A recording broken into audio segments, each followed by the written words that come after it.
د دې علامې معنا دا ده چې A. چپ لوري ته ګرځېدل معنی دی. B. شاته ګرځېدل معنی دی. C. exit یا وتل معنی دی. D.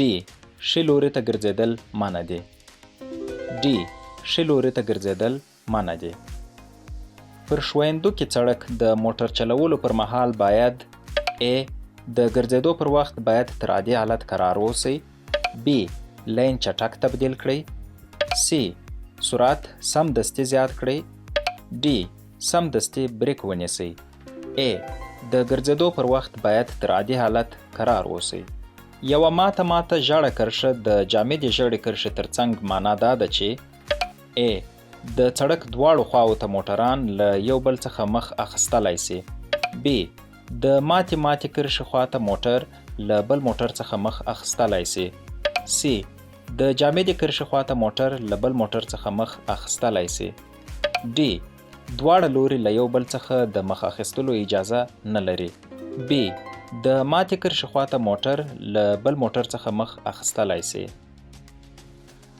غیر متمرکزه موټرواني A. ډیر غیر عادي ده. B. ډیر خطرناک کار دی. C. د هیڅ شي په اړه تشویش نه کول. D. د عادي موټروانۍ غوندې خوندي ده. B. ډیر خطرناک کار دی.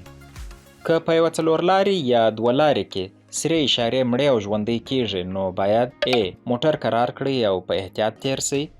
B. ښي یا چپ لوري ته وګرځېږئ ځکه سړک مخ ته بندیږي. C. ودرېږئ او منتظر سئ تر څو اشاره زرغونه سي. D. ودرېږئ او د نورو موټرونو په نظر کې نیولو سره تیر سئ. D. ودرېږئ او د نورو موټرونو په نظر کې نیولو سره تیر سئ.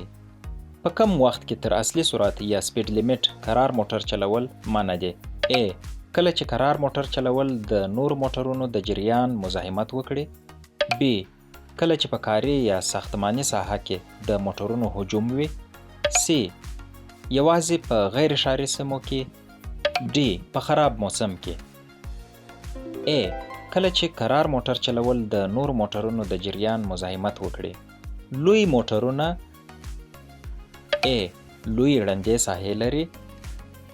B. کوچنۍ ړندې ساحې لري. C.